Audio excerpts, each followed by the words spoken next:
tardes. Muchas gracias por estar aquí esta tarde y bienvenidos al Centro Sefará de Israel para esta sesión dedicada al pensamiento del rabino Najmán de Breslev. El rabino Najmán de Breslev nació en Medvitch, Ucrania, el 4 de abril de 1772 y en el marco del Imperio ruso donde él vivió fue un importante pensador del movimiento jasídico que todavía a día de hoy tiene gran cantidad de seguidores. Por eso hemos pensado que sería particularmente interesante dedicar una sesión a esta cuestión. Una sesión que aviso será hoy en inglés, porque hemos traído y tenemos el honor de contar con nosotros a Yitzhak Melamed, profesor de la Universidad Johns Hopkins y una de las voces más reconocidas en estudios de filosofía moderna y pensamiento judío. Como digo, el señor Melamed va a hablar en inglés, pero aquí tenemos al profesor Lucas Oro que ha traducido el PowerPoint y que permitirá hacer un seguimiento de la conferencia. Agradezco por lo tanto mucho la presencia del profesor Melamed. Thank you very much, professor, for being here with us today. I hope you're enjoying your stay in Madrid and it will be very fruitful. And I hope that we will keep collaborating in the future. Y también quiero agradecer al profesor Lucas Oro Herstein del CSIC que ha organizado también un encuentro en el CSIC y como parte de dicha iniciativa ha podido contar con el profesor Melamed, lo que nos beneficia a nosotros porque gracias a eso tenemos nosotros al profesor Melamed.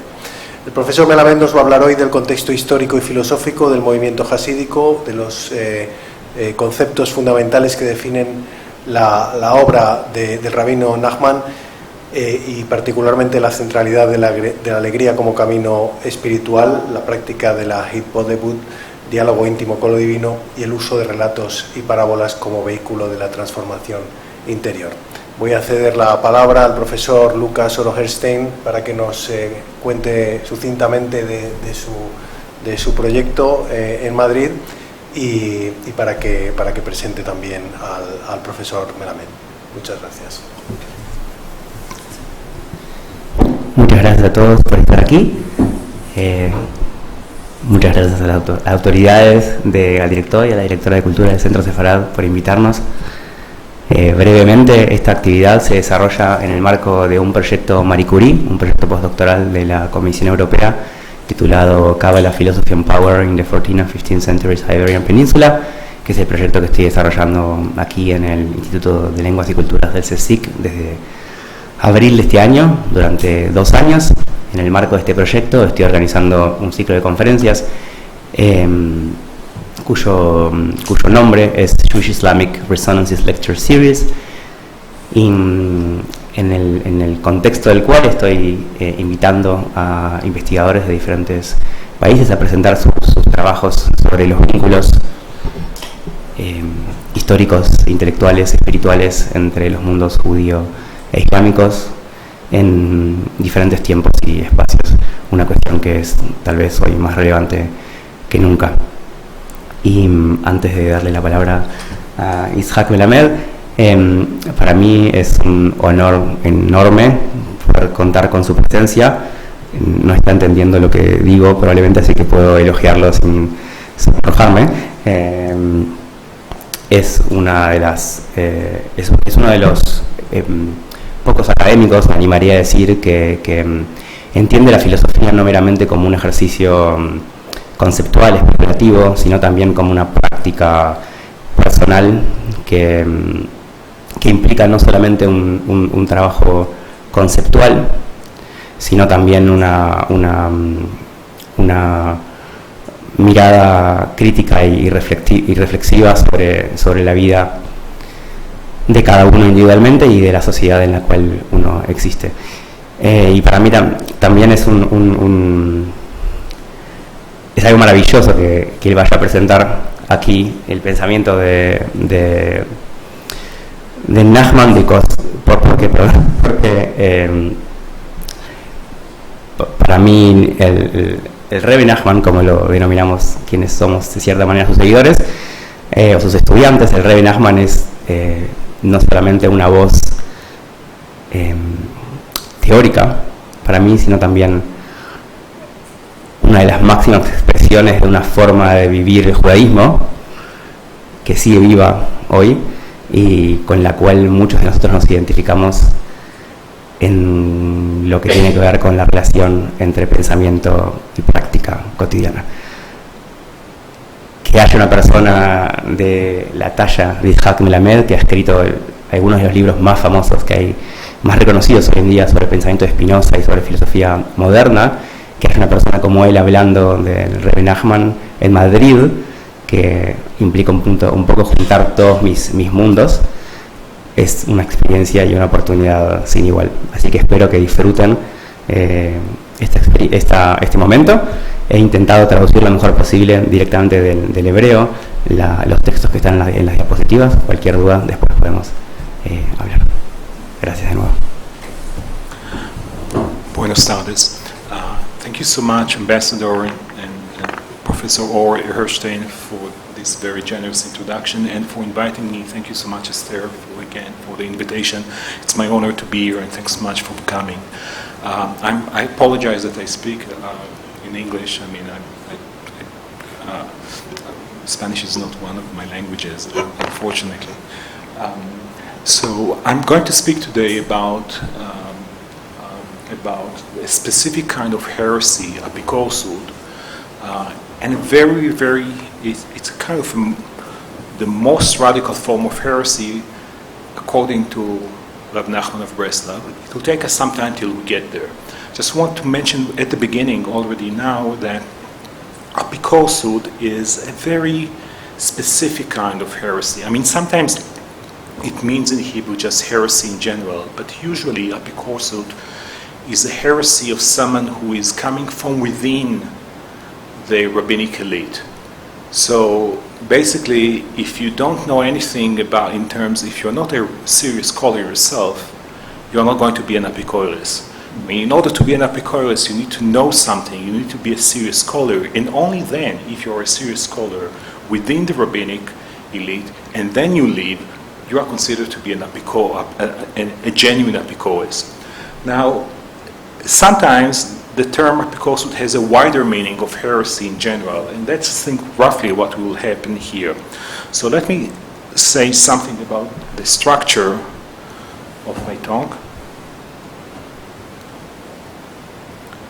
So basically, I'll give you just a very quick introduction to Nachman of Breslev. Who was he? What precisely are the features that are typical of his thought, and then we will focus then on the second part on one particular Kabbalistic doctrine of the doctrine of Tzimtzum, divine self-limitation. I'll explain precisely what it means and what are the problems with this doctrine and how Nachman of Breslev interpreted this doctrine.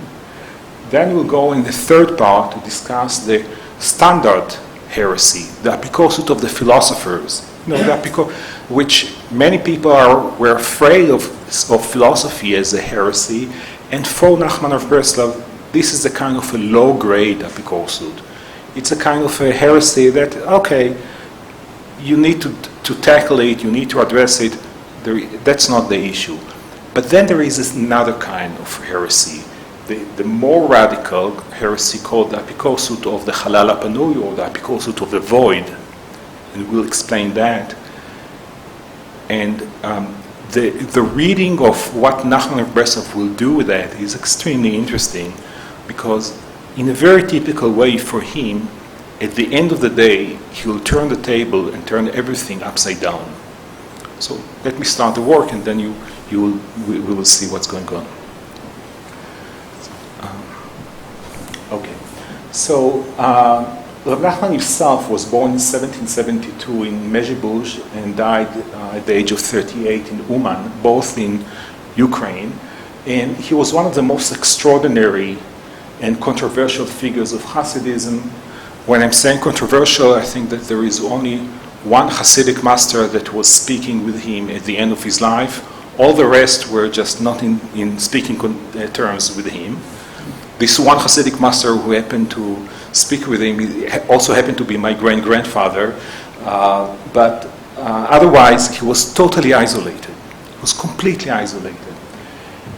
He is extremely talented, and I'll explain that in half a second. Bold, original, and he was a descendant of the founder of Hasidism, a person called Israel Baal Shem Tov, who was active between was born around 1700 and died in 1760. Now, Hasidism was a new spiritual movement that emerged in South and East Europe around 1740, 1750. And it was a kind of another stage of the Kabbalah, Jewish mysticism. It stressed the kind of popularity and that tried to create access to the masses, to every human being, or basically to make the mystical tradition accessible to the simple people, not only to the elites. And one other feature, which was very common in Hasidism, was very strong pantheism. The idea was that everything is God. There is nothing that is outside God. Everything literally is God. And indeed, the first Hasidic book, which appears in 1781, is writing in a very interesting manner, is saying, when you see idolaters, and the idolaters are telling you that the idol is divine, don't despise them. They are right. The idol is divine. The problem with idolatry is that they think that the air to the left and to the right and above and beyond and under the idol is not divine. The idol is divine just as everything else. Okay? So that's the extent, I think, that you find of Hasidism, or the extent of the daring of Hasidic master. In this case, it was a person called Rabbi Yaakov Yosef HaKohen of Polnoi, and he was one of the most important disciples of the Baal Shem Tov. Now, Nachman of Breslov is the grandson, the fourth generation of Israel Baal Shem Tov, and he was also the grandson of another Hasidic master. But Nachman hated anyone that was mentioning that. Why? Because he didn't want anyone to take him to appreciate him because of his ancestry. He thought that he's enough of innovation in himself. He was pretty arrogant, I'll stress that from the beginning. And he didn't want anyone to tell him that they appreciate him just because his grandfather or great-grandfather was the founder of Hasidism. Now, in terms of religious views and hermeneutic, he's a kind of an anarchist. What I mean by anarchist is that a lot of times his principle of interpretation is just turn everything upside down. To what extent? It means that when he's trying to read texts, he will usually take texts that the entire world is going to read in a literal manner, and he's going to interpret that allegorically. On the other hand, when we approach texts that everyone else is reading allegorically, he will read it literally. So it's almost like just as a principle saying, no, the way that you are accustomed to the text, that you are reading it automatically in the regular ways that you are doing that, that's a wrong way. I'll show you how to read it just upside down. Okay. Now,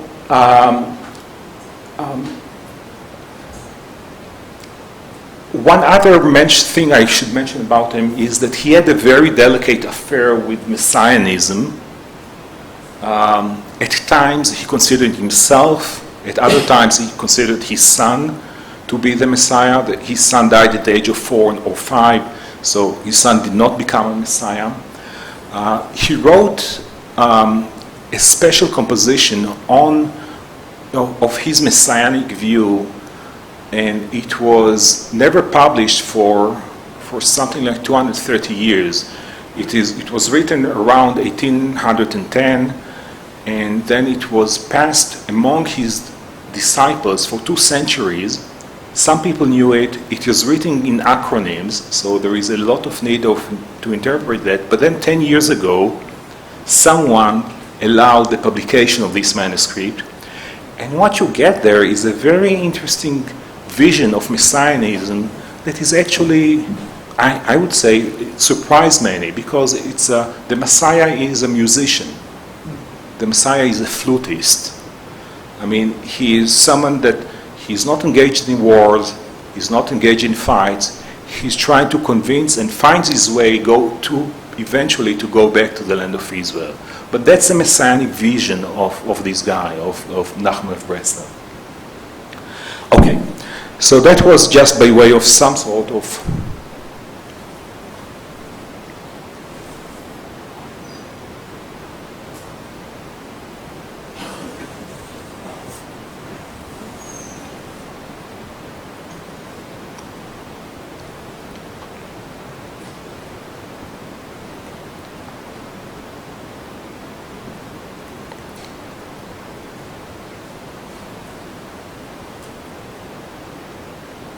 Okay, so that was just by way of introduction to give you just some general features of this figure, Nachman of Breslev.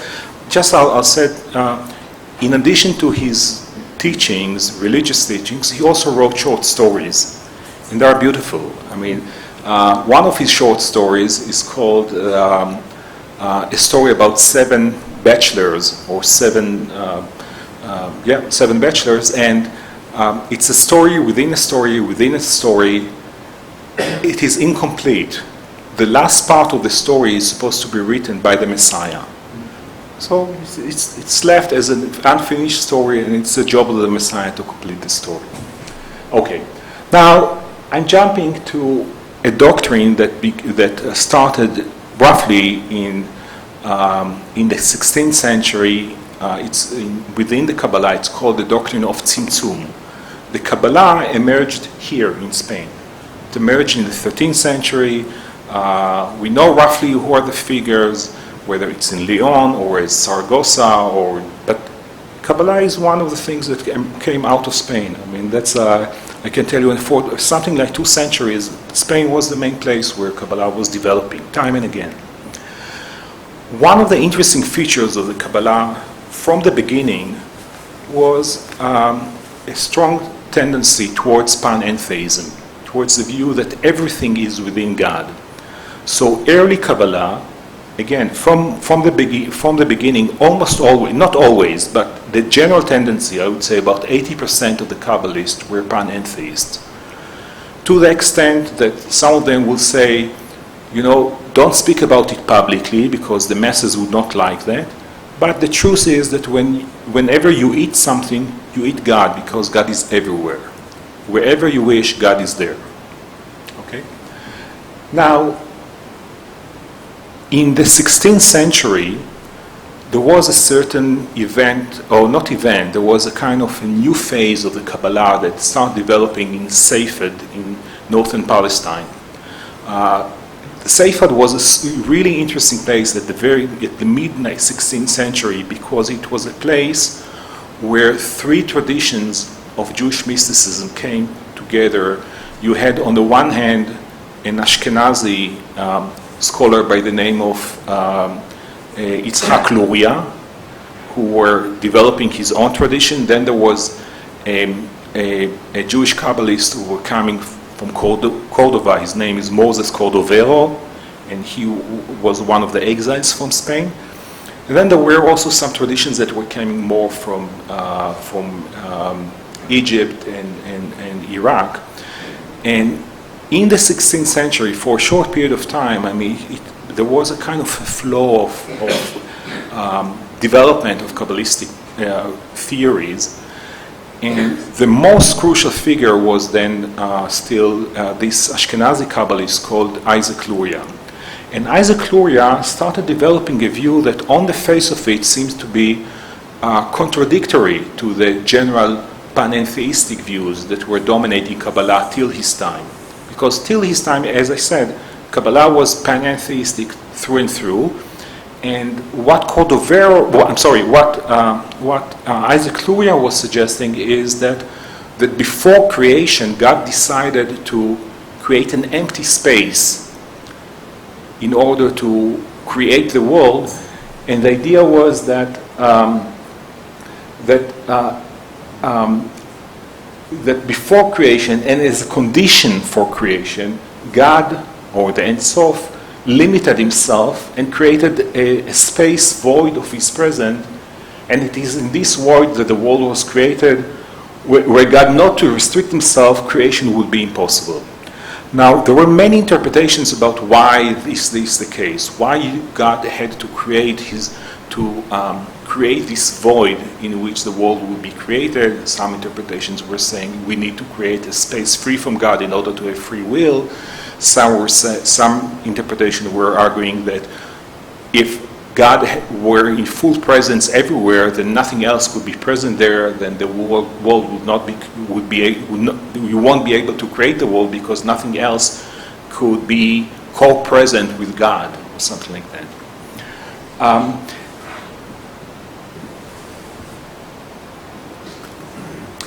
And what happened after that is that Isaac Luria, this extraordinary Kabbalist, he taught for a short period of time, very few years.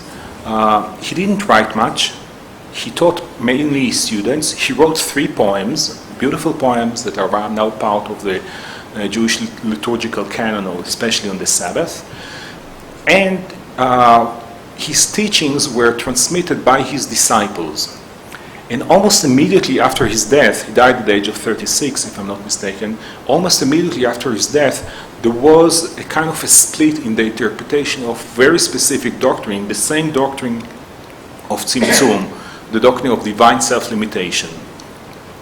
So the interesting thing is that some Kabbalists, especially his close disciples, read the doctrine of divine self-limitation literally, and that's what in Hebrew we call kipshuto, meaning just as it is. And then there were a whole different tradition of interpretation that was saying no. They claimed that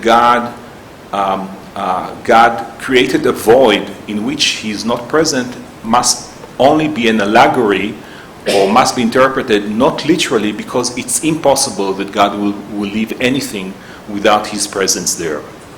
So the allegorical interpretations, what we call tzimtzum shelo kepshuto, were extremely influential, especially in Europe, while the interpretations that were sticking to the letter of the doctrine of the tzimtzum were more common among Palestinian Kabbalists and some Kabbalists that were in Iraq and in the Near East. Okay.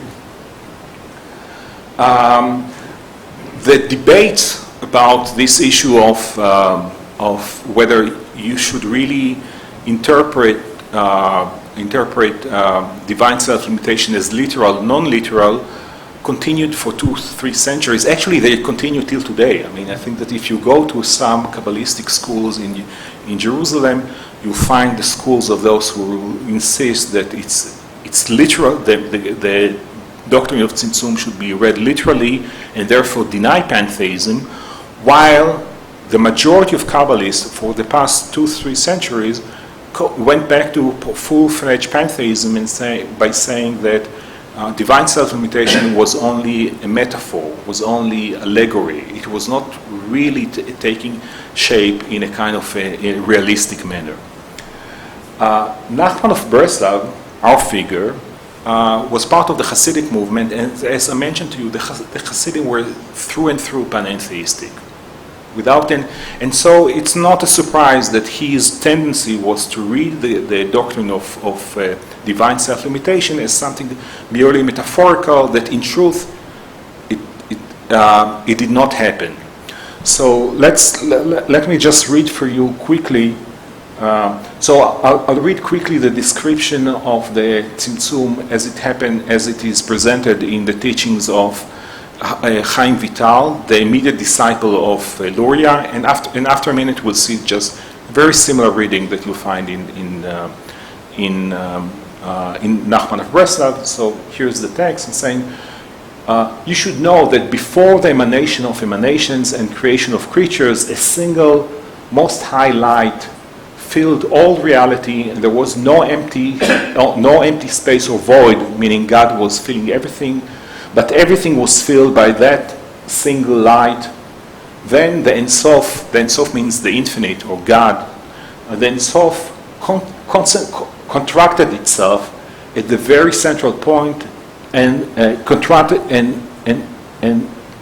that light to surround the central point, and left an empty space in a vacant air and space in which all the words were emanated, created, formed, and made. That's a formulation that you have in already in the 16th century, and the formulation that you'll have in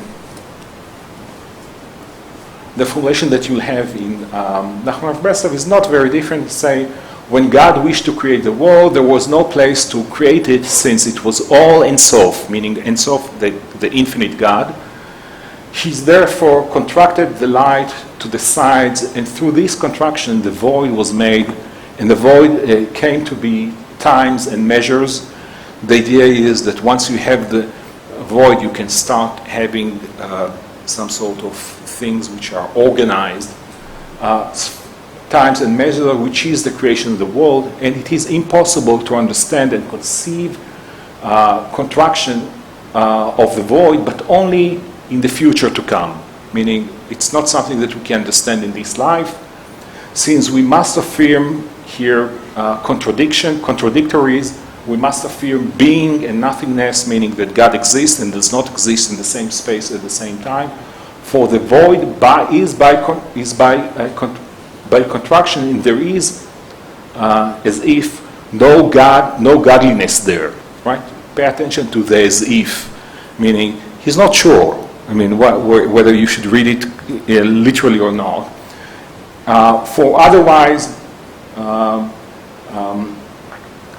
otherwise, it would not be free, meaning or empty.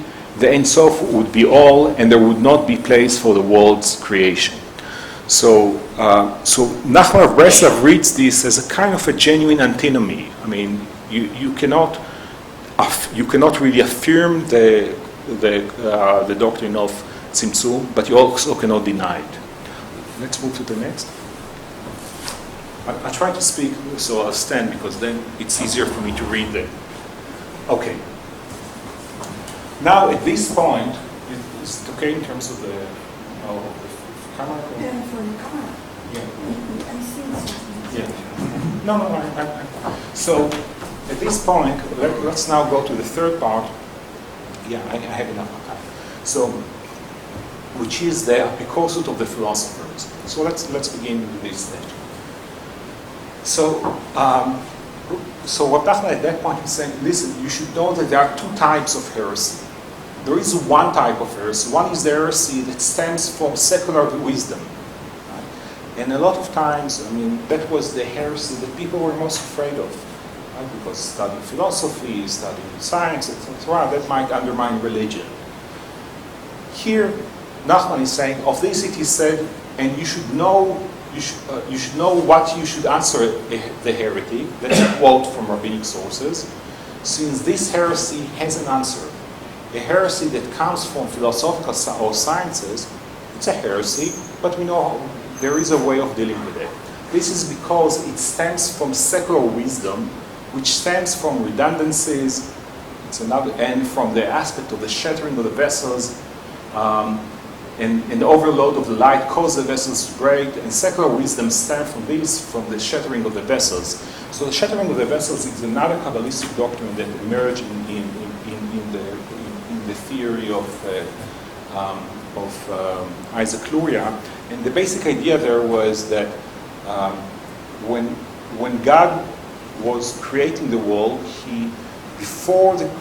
God himself was the kind of light. Before creation, he created vessels, and then this infinite light tried to establish itself inside these vessels, but these vessels could not contain it. And as a result, they shattered, they broke up. And what you have today is we have all kinds of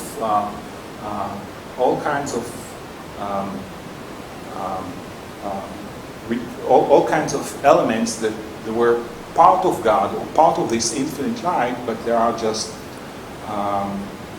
they are spread all over the world. And indeed, part of the work of the Kabbalists is to try to elevate them and to bring them back into unity with God or something like that.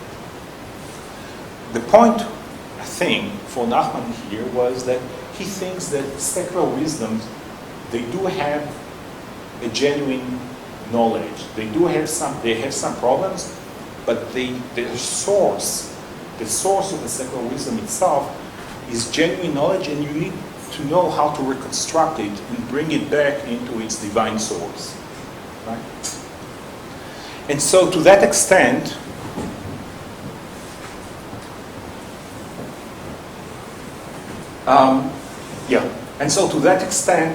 he's not so much afraid of secular philosophy or secular heresy. Saying, therefore, although whoever succumbs to this heresy should clearly flee and escape from the place, nevertheless, having fallen there, if you fall into this heresy of philosophy, it is possible for him to find way out. Why? For he will be able to find God in that place, provided he seeks and searches for him there. Seeing this heresy comes from the shattering of the vessels, meaning from this kind of divine light that tried to penetrate vessels, and as a result there was shattering of the vessel. There must be some holy sparks and some letters. Letters, it's his own innovation of Nachman. Letters that broke and fell there. Consequently, he can find godliness and intellect. Pay attention to that. Godliness and intellect. It's the same thing. Wherever you have God, you have intellect. Wherever you have intellect, you have God. For Nachman. I'll explain that in a second. So, consequently, he can find godliness and intellect there in order to answer the question raised by this heresy that stems from secular wisdom. For there is godly liveliness there, namely, pay attention, what does it mean, godly liveliness? Intellect and letters that fill there. This heresy, therefore, has an answer. So it's basically, he will tell his disciples, common people should avoid engagement if you are unable to do that. But if you are interested, don't be afraid of secular philosophy. Don't be afraid of because this kind of argument, this kind of heresy, there is an answer there, and that's interesting because he's saying at the end of the day, if it exhibits rationalism, then it exhibits God, because for him, God and the intellect are the same. The presence of God is also the presence of the intellect.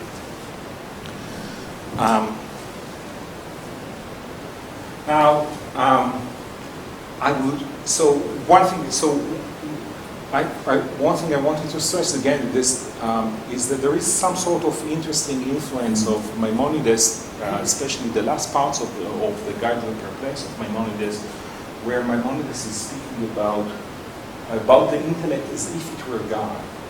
Because for him, God, for Maimonides as well, at the very end of the Guide to the Perplexed, divinity and rationality, God and the intellect, are very close. If they are not the same, they are very close. So while Rabbi Nachman recommended to his disciples to avoid the study of philosophy, right, because saying if it's too complicated for you, don't get there because you might get in trouble, he clearly engaged in it himself. We know that he studied philosophy, he studied Maimonides. Moreover, as he stressed in this heresy, God can be found. Why? Because this heresy has an answer, it is rational, and everything that is rational is at least originally divine. And so, if you work hard, you'll find God there eventually. Let's continue. Okay. We're almost done. We have another 10 minutes. But there is another kind of heresy. And that's the heresy of the void. And that's a heresy that for Rabbi Nachman is a heresy that you cannot answer. It's impossible to answer. Why? Because it's a place where reason itself breaks down. let me explain and we'll see the difference. So here's what he's saying. However, there is another type of heresy. There are wisdoms that are not wisdoms. I'll explain how to say it. Yet, since they are deep and people cannot comprehend them, they appear to be wisdoms. This is comparable to when someone postulates or presents an untrue argument in Talmud commentary. Since there is no capable scholar to answer the question, it may seem that he has postulated a superior argument, even though in truth it is no argument at all. Likewise, the philosophers have several perplexities and questions that in truth are no wisdoms at all, and the questions are nullified from the outset, but since the human intellect cannot solve them, they appear as wisdoms and difficulties.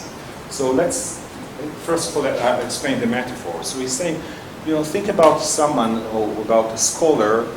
If he is speaking in among other people who are good scholars, then they can always check him and correct him if he's making mistakes. But we always know that there are charlatans. And there are charlatans that are going to be making a lot of noise.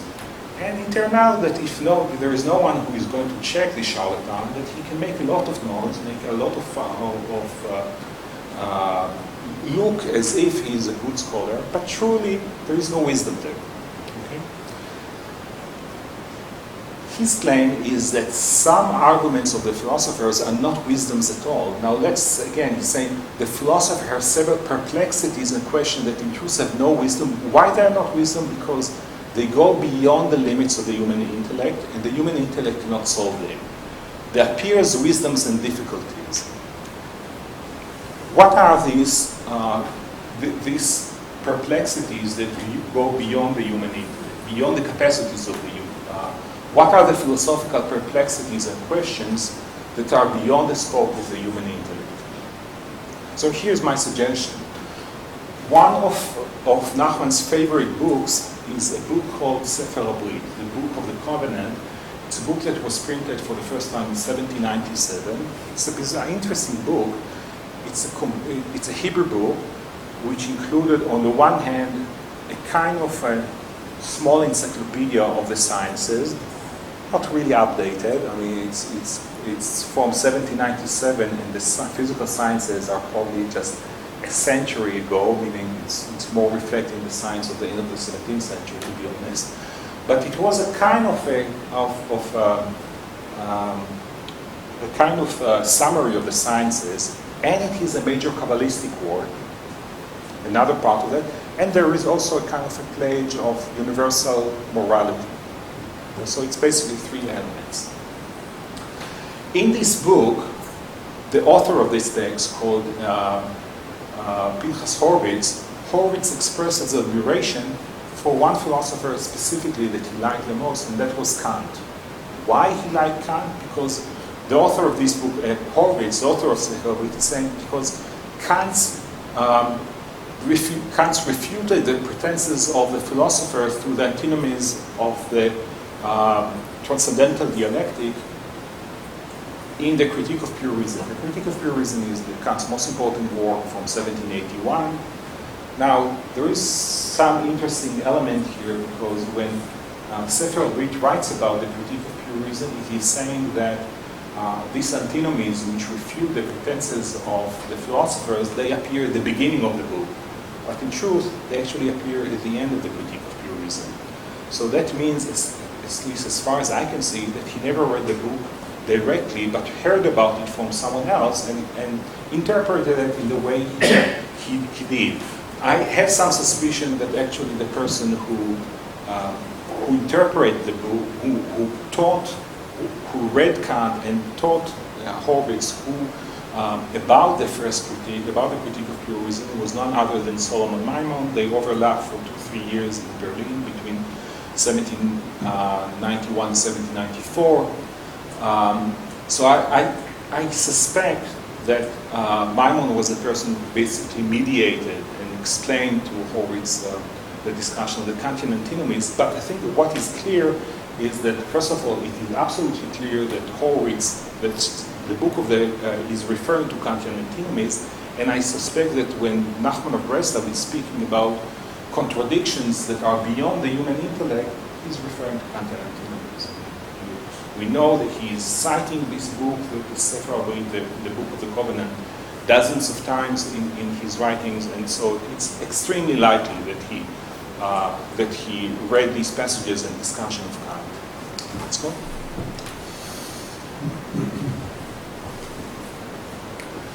Now, let's go back to Nachman of Breslev on this specific teaching. I'm almost done. Saying, and in truth, he's saying it is impossible to answer this question, for they stem from the void in which, as if there is no godliness. Right? You just throw the. He doesn't want to say there is no godliness. You throw as if, so you are not committing yourself. The Hebrew is kibichol. You throw it there, and you can say whatever you wish. There is therefore absolutely no way to answer this question, namely to find God there. For if God were found there, it would not be void, and all would be just and soft, meaning all would be God. Hence, if this heresy, of this heresy, it is said, all that comes here shall not return. All that comes here shall not return. So it's not Dante. So you have it also in Dante, but it's a quote from rabbinic resources. I will stress again that for Nachman, God and intellect are co-present. Where there is God, there is the intellect. Where there is no intellect, there is no God. And so the fact that there are contradictions there is saying, if there are contradictions, there is no God, there is no intellect there. Let's continue. So he's saying, what do you do when you're stuck in this kind of heresy of the void, when you are dealing with a genuine contradiction or antinomy that you cannot answer, because there is both sides are perfectly right, and you cannot really solve the contradiction. So therefore, the pious Hebrews, or generally pious people, pass over all the wisdoms, questions, and heresies that stem from the void. So all these kind of heresies that are related to the void, they are difficult to solve. There is no intellect there is no God there, you don't know how to deal with them. So most pious people are just saying, I'm not getting into them. For they know that it is impossible to answer them. Because if one would have an answer for them, namely, he would find God in these places, then there would be no void. If God is there, if you have an answer, if there is an explanation, if there is rationality there, then it's no void anymore, because there is an intellect there and there is God.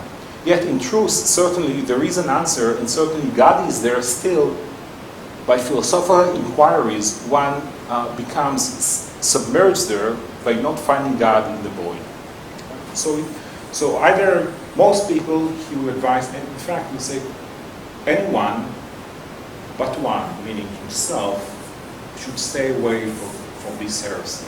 The worst kind of heresy. Don't even try to answer it. Let's go next. But if there is a great tzaddik or a great pious person who is like Moses, and if you have any doubt, it's Nachman. If there is anyone who is just a pious person who is like Moses, I think there is no doubt that he's speaking of himself. He must especially contemplate these heresies. So it's not only permitted, he's obliged to contemplate these heresies, even though it is impossible to settle them. And I'm stressing that because even this pious person, the tzaddik, Rabbi Nachman himself, does not have a solution, but he must contemplate them. For these perplexities and objections which stem from the void are an aspect of silence, since there is no intellect and letters there to solve them.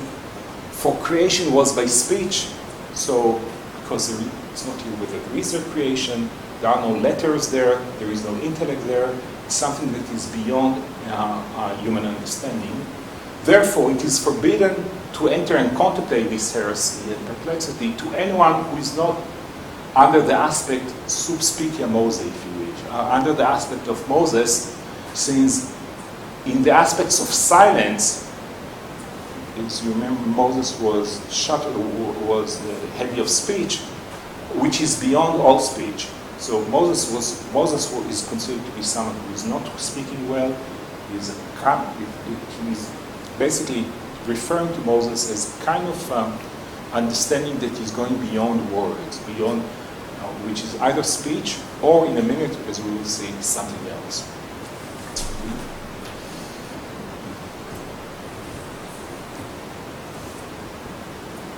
That's a final.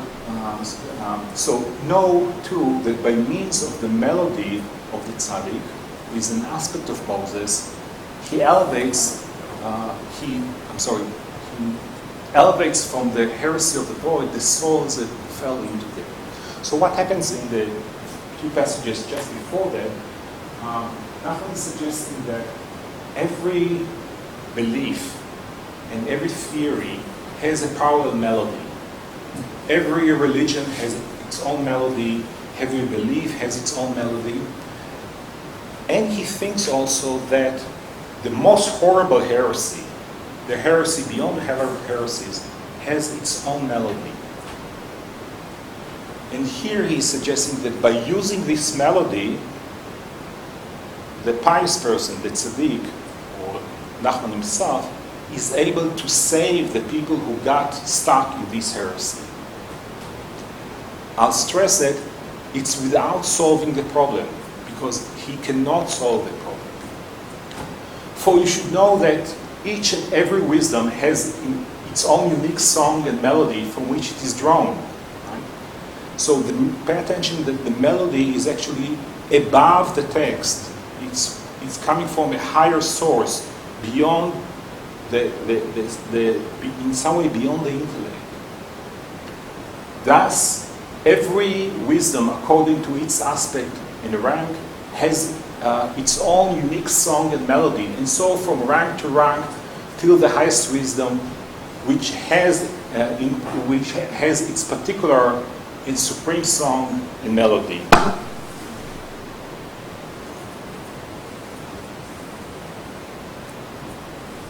And all the songs and melodies of all the wisdom are drawn from this song and melody, which is above all songs and melodies of all wisdoms, for it is the faith in the light of the Ein Sof that is above all. Pay attention. This is just the next, the previous canon, this one are just one passage after another. What is he speaking about the melody for what? Is he speaking about the melody of the worst heresy, or the melody of the faith in the light of the Ein Sof?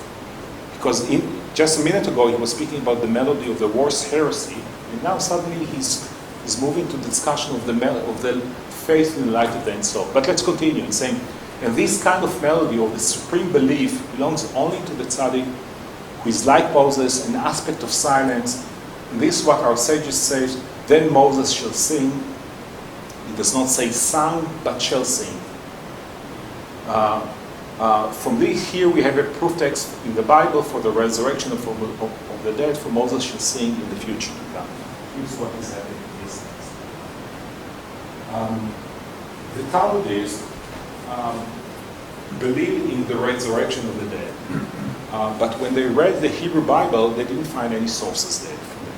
So what they try to do is to find a way to creatively read the Bible in a way that will be committing the Bible to the resurrection of the dead. And one of the things that they did was they referred to a verse that appears, I think, in Exodus 11. Then Moses shall sing, and saying why it says then Moses in the future shall sing, that it's a reference to the future to come, something like that.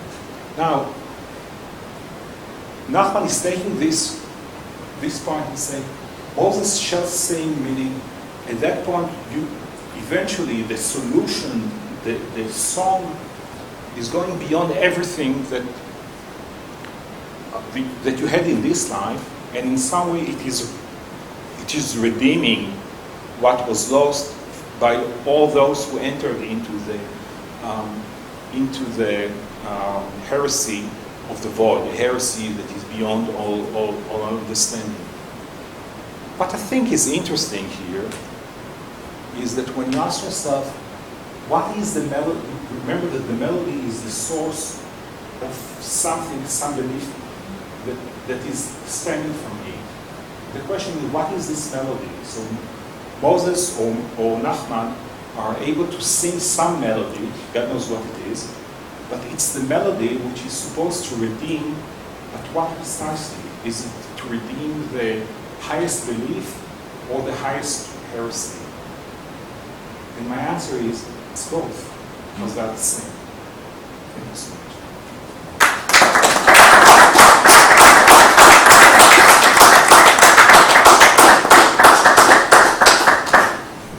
Thank you very much, Professor.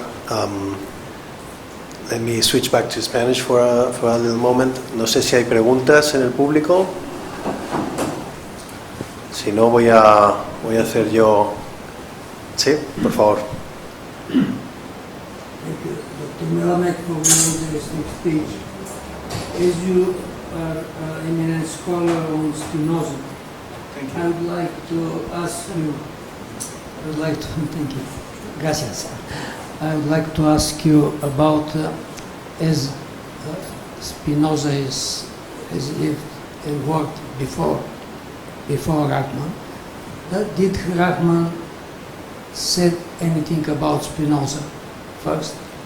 And second, I read the book Noir about Spinoza, and I didn't find very much God inside, although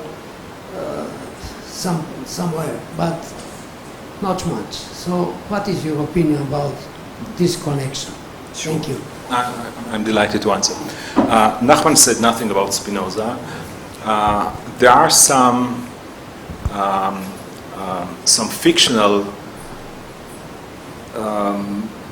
parodies that claim that the Hasidim were plagiarizing from Spinoza, but in truth, I mean, there is no influence there. It is interesting that there are some common features, and I begin to answer your question because I do think that both Hasidim and Spinoza were panentheist. Now, there is no God there. Which book did you read? If it's the Ethics, God is on the first page. Frédéric Lenoir, I don't know. But I think that if you just read the Ethics of Spinoza, the definition 6 begins. The book begins with Spinoza, with God, and in fact, for Spinoza, I mean, I think that there is nothing but God. Now, where I think is important is it's a very non-anthropomorphic conception of God. It's a God that is not the most perfect human being. It's not Superman. It's not the most perfect. It's simply the notion of God is totally de-anthropomorphized. So it's a God that does not have human characteristics. And it is a panentheistic God. But I do think it's a genuine, a very strong and deeply religious view. At least the way I read it. Thank you. Una pregunta? So let me take advantage of my prerogative as a host, and let me first congratulate you for this beautiful and profound presentation.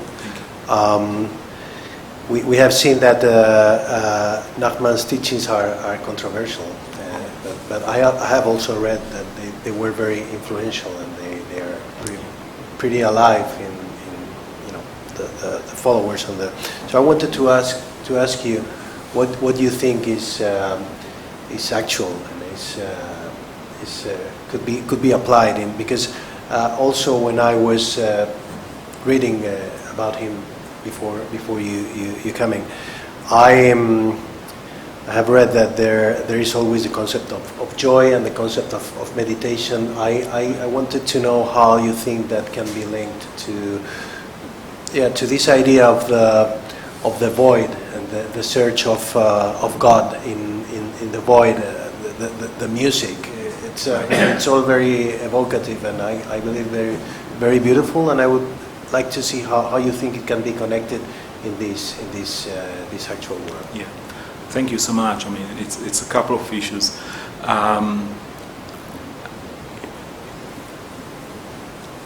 First of all, I think that this view of music is something which goes beyond language and is in some way higher than language. I mean, and again, pay attention. I mean, he's not afraid of philosophy.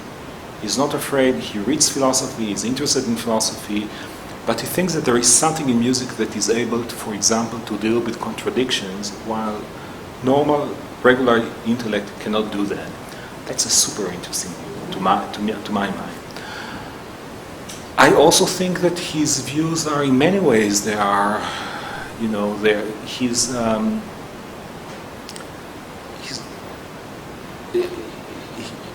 are many ways breaking boundaries in a strong way, and you know, I like his messianic view. I mean, it's a kind of messianism that is peaceful. I mean, messianism can be violent, can be not violent.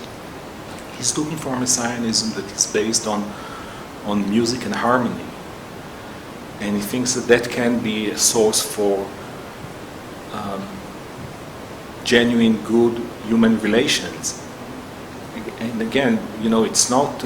And what is interesting is that this messianic vision is not something which is just trying to preach outside or anything like that. It's this peaceful messianism is taken to be the most esoteric, the most inner teaching. It's the kind of teaching that for 2 centuries were written in a scroll that was never printed. Right? So I think that again, I'm not saying that I'm going to subscribe to anything that he's saying, but I think that he is extremely talented. He's narcissist. He's very much of just again, you know, I have to say what I see. He's very much self-confident, etc. But he's a person with huge talent. And so I just enjoy studying him. I mean, enjoy just seeing the boldness of basically saying, okay, calm down. I mean, we can deal with that, and actually think about it. We can also think it in a different way. So, you know, if the ability to think counterwise is something I appreciate very much. And the ability to think independently, you know, the fact that the person at the end of his life is basically almost all the Hasidic masters at the time were hardly speaking with him. There are many things that I appreciate.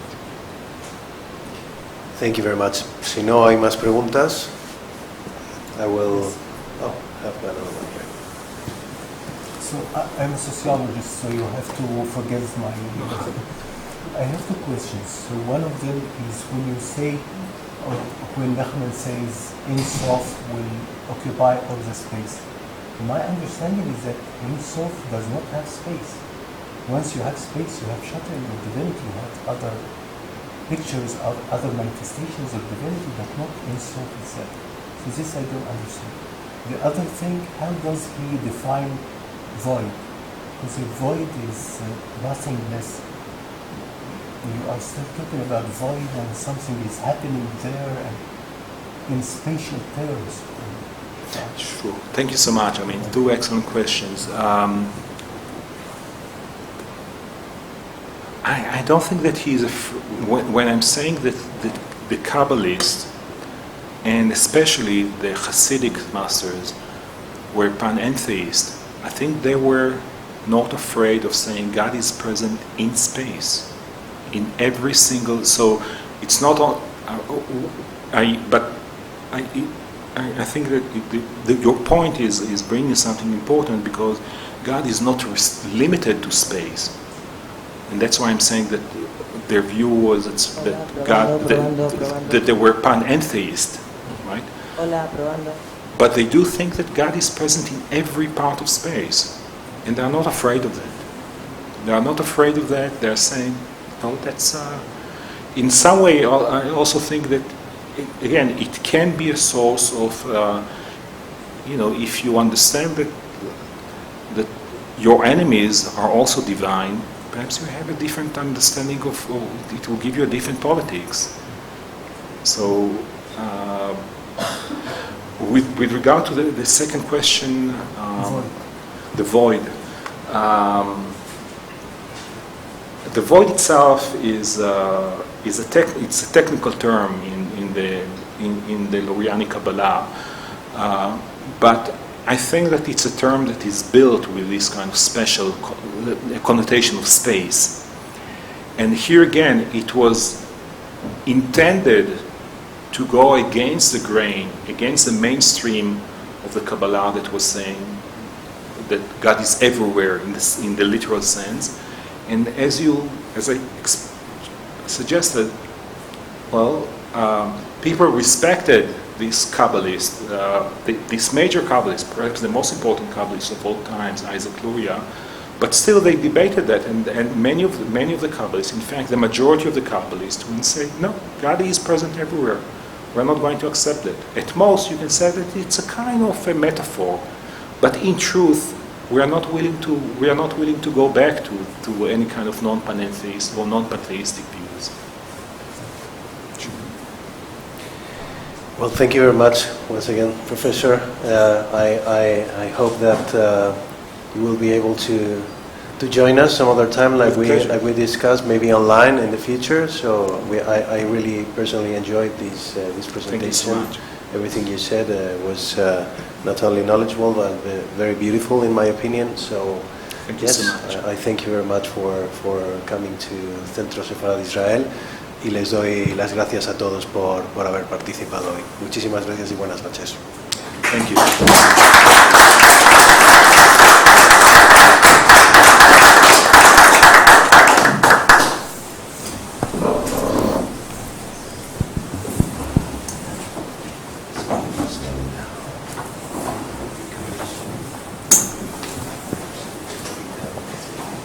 In some ways,